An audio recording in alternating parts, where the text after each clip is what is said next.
오늘은 김효정 전 민주통합당 의원, 정광재 국민의힘 대변인과 함께하겠습니다. 안녕하십니까? 안녕하세요. 네. 자, 오늘은 또 특검 얘기부터 해봐야겠습니다. 윤석열 전 대통령 내란 특검에 이어서 김건희 특검의 소환 조사에도 출석하지 않았습니다. 변호인 측에서는 거동이 어려울 정도로 건강이 악화했다, 이런 이유를 계속 유지할 것으로 알려졌는데 윤 전 대통령 일종의 전략이라고 보세요. 어떻게 보십니까? 지금까지 이런 피의자가 있었나 싶습니다. 그리고 검사 시절, 총장 시절에 그 수많은 피의자들을 조사하고 수사하고 또 구속시키기까지 본인이 아마 이런 피의자가 있었다면 어떻게 했을까 반문하고 싶습니다. 그리고 구치소에도 사실 의사가 상주하고 있잖아요. 그런 점에서 건강상 문제가 없다고 얘기를 하는데 이건 본인의 주장일 뿐이고요. 특히 이제 오늘 김건희 특검에 불출석할 때는 그냥 무단 불출석이었어요. 그러니까 저는 이 특검을 통해서 이 세 개 특검에 모두 지금 연루되어 있잖아요. 지금 윤석열 전 대통령이. 그런 가운데 국민들은 특검을 통해서 신속하게 모든 진실이 다 규명되고 또 죗값을 치르기를 기대하고 있는데 국민에 대한 무시라고 볼 수 있죠. 그리고 형사사법체계를 정면으로 부인하는, 그리고 부정하는 그런 오만한 모습이라고 저는 생각을 합니다. 그래서 내일 오전에 다시 재출석하라라고 얘기를 했습니다만은 지금 이런 태세면은 또 뭉개고 가겠다라는 거잖아요. 그러니까 건강 핑계는 그냥 핑계일 뿐이고요. 본인이 계속해서 법적으로 정치적으로 당당하게 나는 응할 것이다라고 했던 본인의 말도 완전히 뒤집고 부정하고 계속해서 그냥 본인 멋대로 하고 있다고밖에 볼 수가 없죠. 아마 사상 최악의 가장 그 불량한 그런 내란 수괴 피의자가 아닌가 이렇게 생각을 합니다. 그래서 네.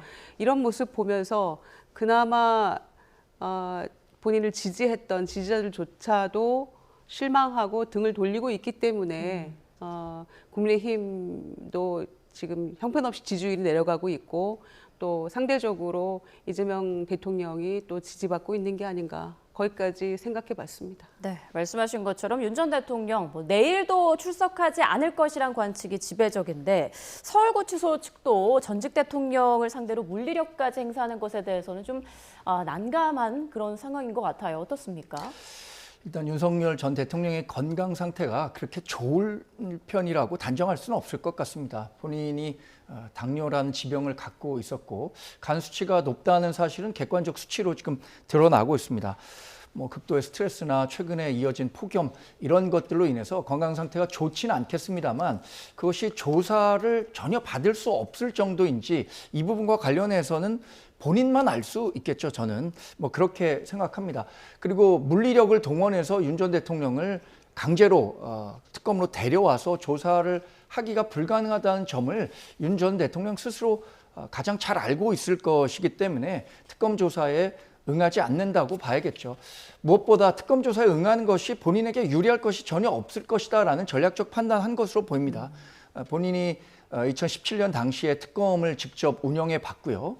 특검에서 조사하는 과정에서 자신이 하는 얘기가 외부로 알려질수록 본인에게 재판 과정에서 유리할 것이 없다라는 생각하고 있기 때문에 전략적인 측면에서 응하지 않는다고 봐야겠죠. 또한 특검 조사에 응하지 않는 것이 아마 그 특검과 관련해서는 정치적인 수사라는 메시지들을 자신의 지지자들에게 계속 주려고 하는 것 아닐까.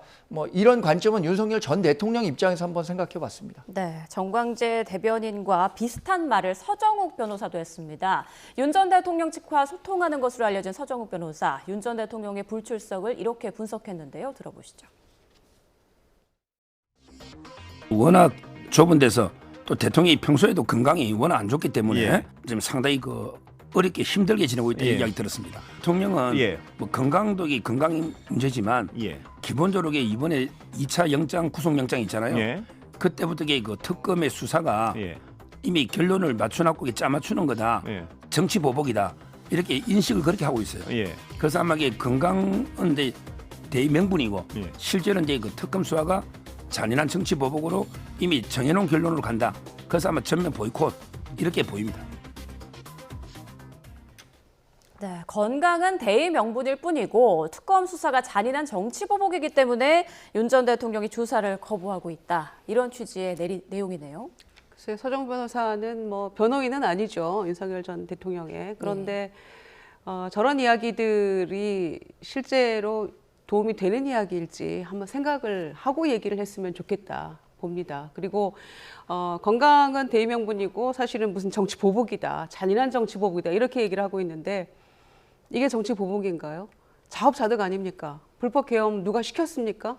국민들 이번에 104명이 위자료 청구 소송해서 승소했잖아요. 뭐 1심이긴 했습니다만은 그 정도로 이거는 정말 문제가 심각한 것이고 내란으로도 보여지고 있는, 그래서 특검에서 수사 중에 그런 사안에 대해서 이거를 본인이 불법 계엄을 저질렀고 내란 사태에 이르렀고 그리고 그로 인해서 지금 구속 수감 중인 이런 사안에 대해서 이걸 정치 보복이라고 주장하는 얘기를 누가 이걸 설득력 있는 이야기로 들을 수 있겠습니까? 그래서 이거는 뭐 서정 변호사 얘기한 대로 건강보다는 지금 이거 정치 보복이다라는 프레임을 스스로 만들어서 무조건 다 보이콧 하겠다는 거 아니겠습니까? 그러니까 정말 온당치 않다. 앞에 말씀드린 것처럼 이건 완전히 국민을 또다시 무시하고 기만하는 행위다라고 볼 수밖에 없고요. 그래서 지금 그 정도 이 상황에서 본인이 볼매소리 뭐 불만 터뜨리고 뭐 먹던 약도 못 먹고 있다, 건강 약화된다. 아니 7월 10일 날 재구속되고 나서 변호인 접견을 거의 하루에 2번 이상씩을 해서 그냥 편안하게 지내고 있는 거 아닙니까? 그러면은 변호인 통해서라도 먹던 약을 가져와서 먹으면 되는 거 아닙니까? 그리고 왜 김건희 여사는 단 한 번도 면회를 안 갑니까? 그러니까 이런 상황에서 약도 없네, 운동도 못하네, 운동도 본인이 원하면 얼마든지 시켜준다는 거 아닙니까?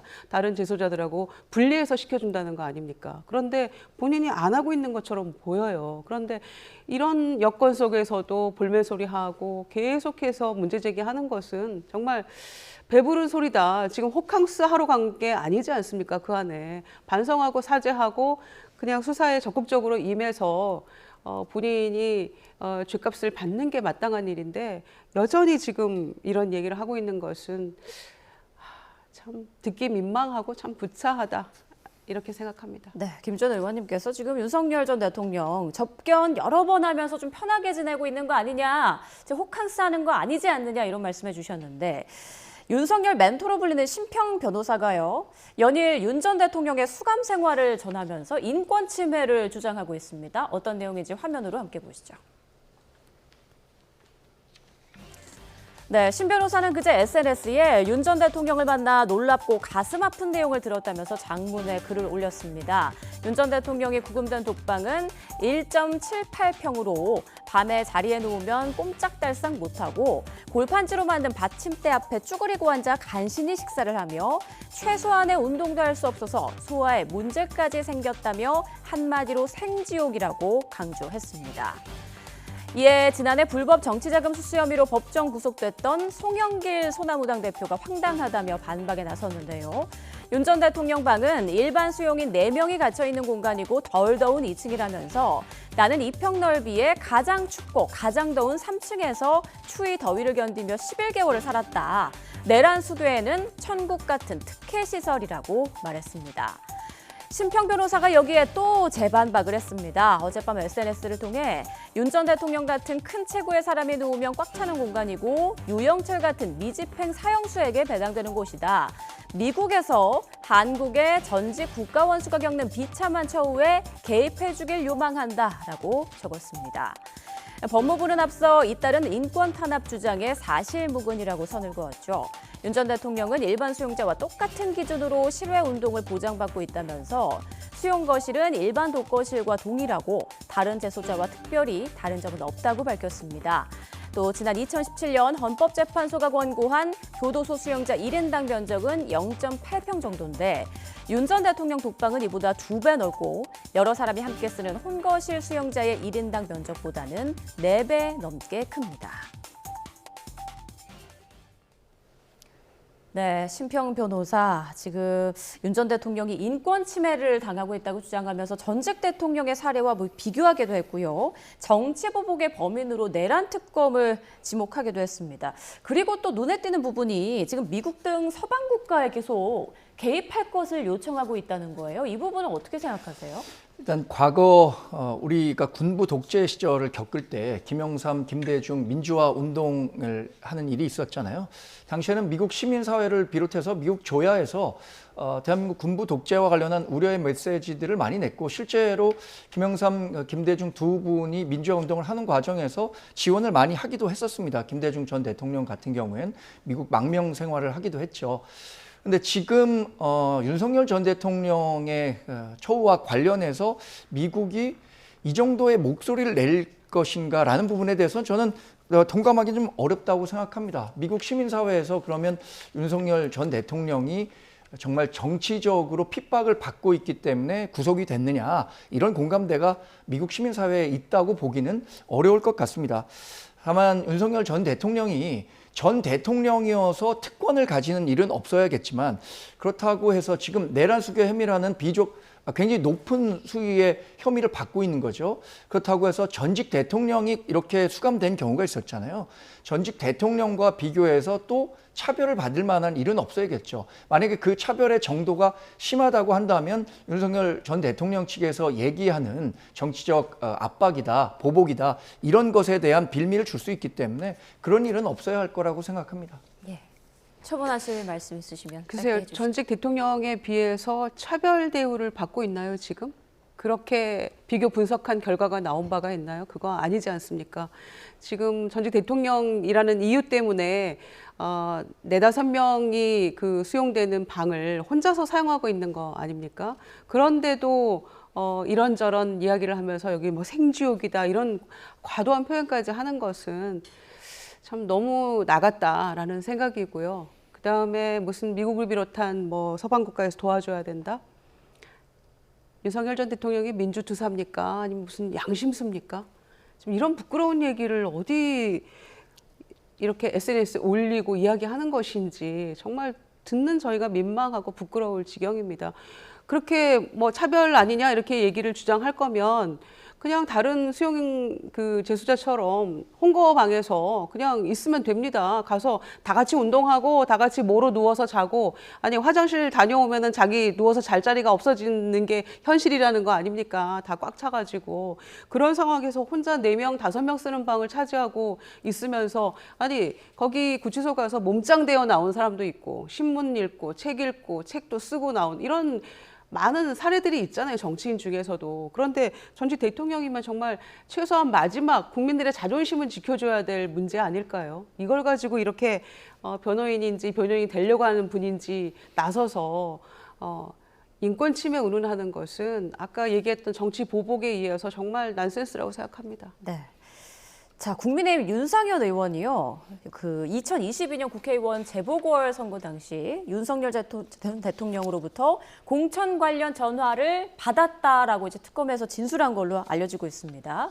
그간 윤 전 대통령과 김영선 전 의원 공천 의혹 관련해서는 이야기를 나눈 적이 없다, 이렇게 강하게 부인을 했었는데 특검에서 진술을 바꾼 그 이유, 배경은 뭐라고 보세요? 일단 본인이 부인하기가 어려운 물적 증거들이 제시됐겠죠. 지난번 압수수색 과정에서 윤상현 의원의 핸드폰도 압수수색 대상에 있었고, 사실 통신조회만 한다고 하더라도 그 시기에 누구와 통화했는지는 쉽게 특검에서 확인할 수 있었을 겁니다. 그 통신 목록을 가지고 실제로 통신 전화를 한 일이 있는데 이와 관련한 이야기들을 물으니까 윤 의원 측에서는 있는 사실대로 얘기하는 것이 지금으로서는 최선의 전략이라고 판단했을 가능성이 크죠. 그래서 전화를 받았지만 공관위 회의에는 윤석열 전 대통령부터 받은 전화 내용을 공유하지 않았고, 공관위 전체 회의에서 다수결로 김영선 전 의원에 대한 공천을 결정했다. 사실 과거에도 이런 얘기를 했었습니다. 김영선 전 의원이 경선 시절부터 윤석열 전 대통령의 당선을 위해서 굉장히 도왔고, 공천 과정에서 가장 많이 평가하는 것이 당에 대한 기여도인데, 그 당 기여도 측면에서 다른 후보들을 압도했기 때문에 공천을 줬다라고 설명했었으니까 전화 받은 사실은 인정하면서 또 반면에 공관위 회의에 윤석열 전 대통령의 통화 내용이 영향을 주는 것은 아니다라는 점을 분명히 하기 위해서 이런 진술을 하지 않았을까 생각합니다. 네, 윤상현 의원의 이번 진술 굉장히 중요한 그런 의미가 있지 않습니까? 그렇습니다. 그동안에 계속해서 부인을 해왔던 바가 있었기 때문에 입장이 180도 바뀐 거죠. 무슨 대통령 할아버지가 전화해도 휘둘리지 않는다 이런 얘기를 했었는데 이제는 전화 받았다는 거를 100% 인정을 했고 또 중간에 고인이 된 장재현 의원까지를 소환하면서 또 장의원으로부터 전화 받았다. 뭐 이런 얘기까지 다 했기 때문에요. 본인이 뭐 불가피하다고 생각한 것 같습니다. 그러면서 동시에 했던 이야기는 그런 전화는 받았으나 공관위에 뭐 전달하고 이런 건 아니다라고 또 지금 빠져나갈 구멍을 마련하려고 하는 것 같은데 그렇게 쉽게 되지는 않을 겁니다. 왜냐하면 그때 당시 정치권에서 김영선 의원은 원래 지역구가 경기도였는데 갑작스레 저쪽으로 창원 지역으로 이렇게 가는 것에 대해서 되게 의아하다라는 얘기가 상당히 많았었기 때문에 작년인가요, 재작년인가요? 국민의힘 압수수색 당시에 공관위 자료라 이런 것들 다 가져갔었잖아요. 그것에 대한 면밀한 분석, 그다음에 공관위원들의 이야기도 들어봐야 될 것 같아요. 지금 전후 설명이 서로 부딪히는 부분이 있기 때문에 그런 점에서는 뭐 전화 받았다라는 이야기를 필두로 해서 좀 다른 그 근거나 증거들이 나오지 않을까 생각합니다. 네. 자, 그리고 윤석열 전 대통령이 주재한 이른바 VIP 경로회의에 참석한 조태용 전 국가안보실장도 오늘 특검에 소환됐는데요. 오늘 출석했을 때의 모습 잠깐 보고 오겠습니다. 윤 전 대통령이 경로한 거 직접 보셨습니까? 성실하게 조사받겠습니다. 대통령이 이종섭 장관한테 전화 거는 것도 혹시 직접 보셨습니까? 조사 잘 받겠습니다. 감사합니다. 해병대 수사단 수사계획서는 혹시 왜 받아가셨나요? 네, 조태영 전 실장 직권남용 혐의를 받는 피의자 신분으로 오늘 특검에 소환이 됐습니다. 지금 다른 관련자들은 경로설에 대해서 다 진술을 한 그런 상황이거든요. 오늘 조 실장도 입을 열까요? 어떻게 보십니까? 그럴 가능성이 높다고 봐야죠. 이미 회의에 참석했던 사람들이 목소리가 컸다, 뭐 경로한 것 같다라는 취지의 발언을 했어요. 예. 사실 이 회의에 참석한 사람이 윤석열 전 대통령을 포함해서는 7명밖에는 되지 않습니다. 그런데 그 가운데 2~3명 정도가 윤석열 전 대통령의 감정이 많이 상했다라는 취지의 이야기를 했기 때문에 조태용 전 국정원장으로서도 뭐 특검이 물어보는 질문에 대해서 본인이 어느 정도 반박할 수 있을지 객관적인 상황은 좀 어렵다고 봅니다. 조태용 전 국정원장이 이번에 피의자로 조사를 받는다고 하는데 직권남용과 관련해서 뭐 어떤 구체적인 혐의가 더 드러날지 이 부분은 좀 살펴봐야 할 것 같습니다. 당시에 이것에 대한 법적 책임을 윤석열 전 대통령에게만 물을 수 있는 건지 아니면 관계 라인에 있었던 사람 전반에게 확대할 수 있을지는 글쎄 법정에서 좀 더 다퉈볼 여지가 있겠죠. 네. 자, 다음 이슈로 좀 넘어가 보겠습니다. 이재명 대통령의 공식 취임식인 국민 임명식이요. 광복절이죠. 다음 달 15일 광화문 광장에서 열릴 예정인데, 자, 국민 임명식이라 지금까지 뭐 본 적도 들어본 적도 없는 것 같아요. 어떤 취지라고 보면 될까요?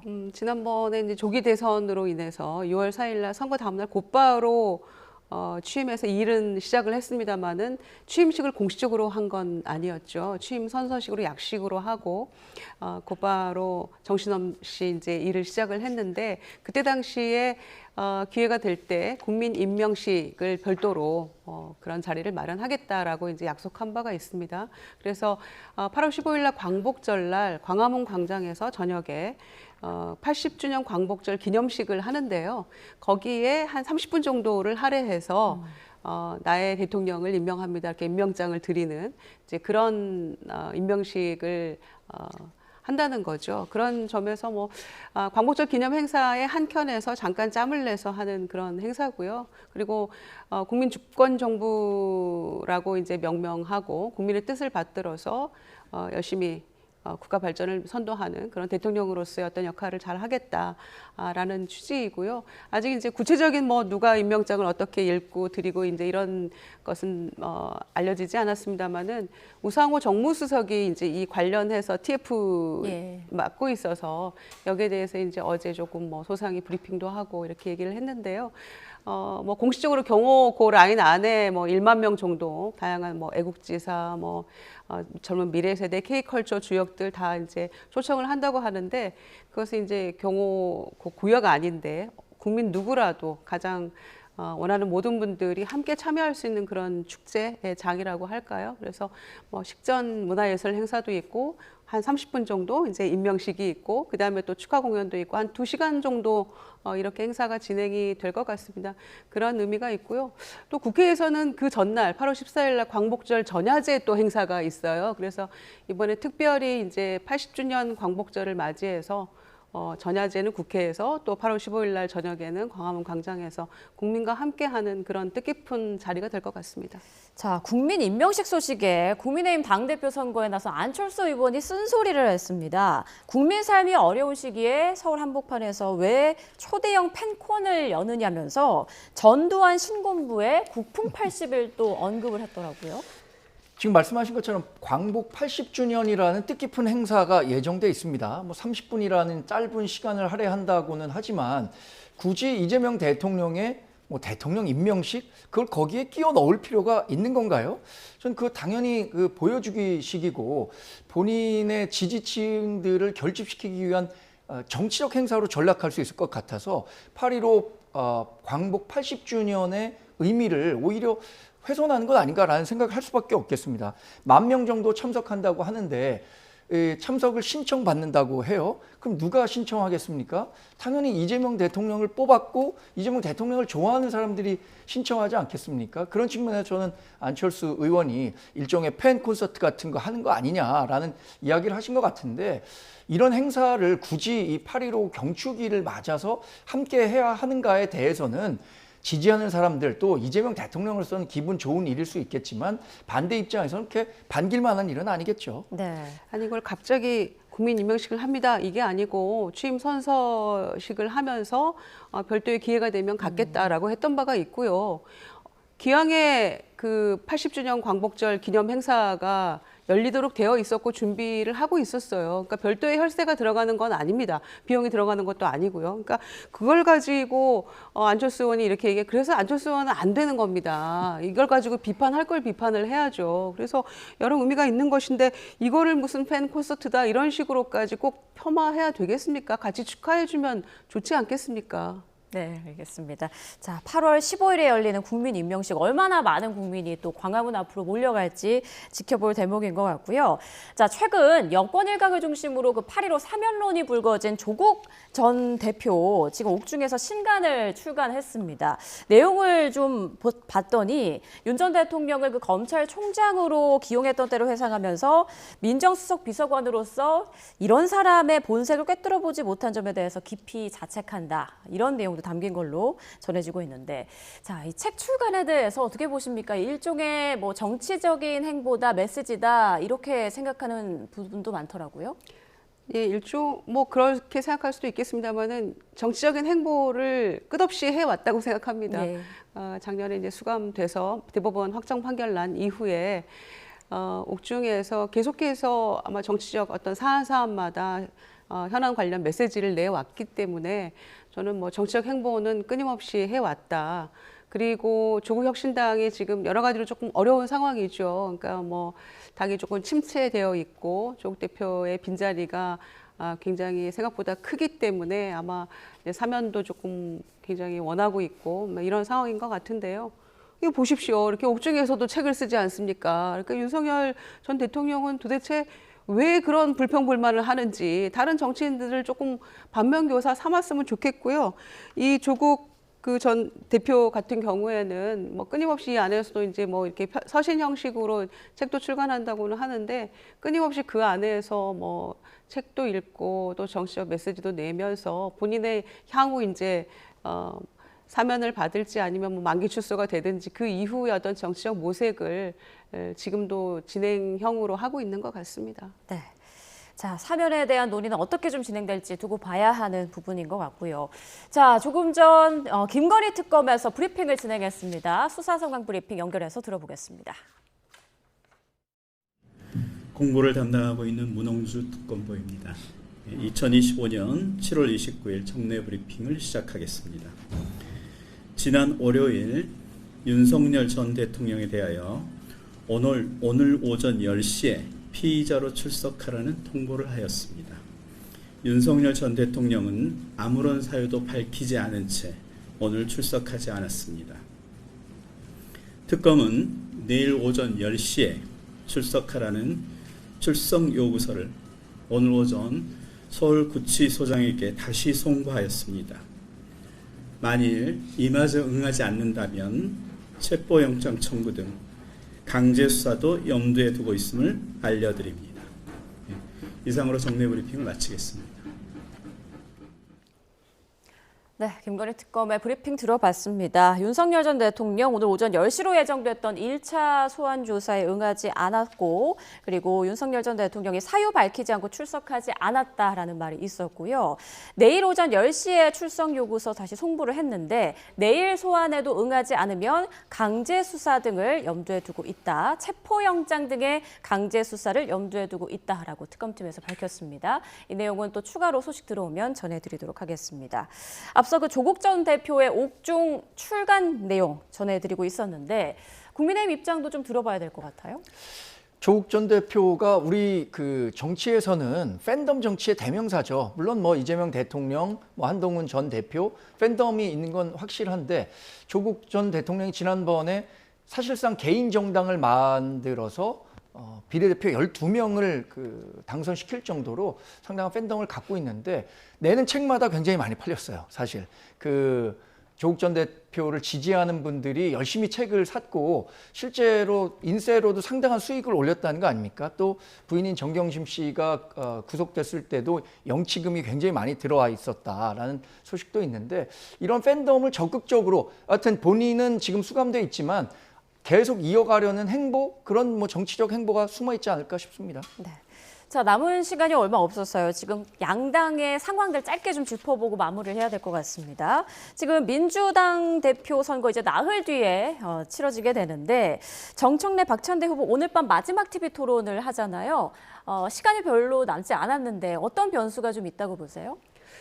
글쎄, 특별한 변수는 보이지 않는 것 같습니다. 그리고 지금 뭐 서로 그래도 워낙 전당대회 때는 후보들끼리 굉장히 뭐 비방전도 좀 심하게 되고 서로 갈등도 고조되는 경우가 많았는데 지금은 그런 것보다는 선의의 경쟁 이런 것들이 조금 잘 유지는 되고 있는 것 같습니다. 그런데 서로 선명성 경쟁을 이제 하다 보니까 이런저런 공약들을 막 쏟아내고 있는 것으로 보여져요. 그래서 누가 더 선명성 강한 그런 후보가 대표가 될 것인가. 그리고 이제 저희가 권리당원 55, 대의원 15%에서 70% 당원, 그다음에 이제 국민 여론조사 30% 7대3이잖아요. 예. 그러다 보니까 당원들이 원하는 대표가 누구인가, 당원들은 무엇을 바라고 있는가, 여기에 이제 초점을 맞추다 보니까 선명성 경쟁이 매우 치열하게 되고 있는 것 같습니다. 네, 지금 국민의힘에서는 서로 사퇴하라고 촉구하고 있는데 안철수 의원은 김문수 전 장관에게 또 장동혁 의원은 안철수 의원에게 서로 사퇴를 촉구하고 있습니다. 이 상황 국민 보기에 그렇게 좋지는 않을 것 같은데요.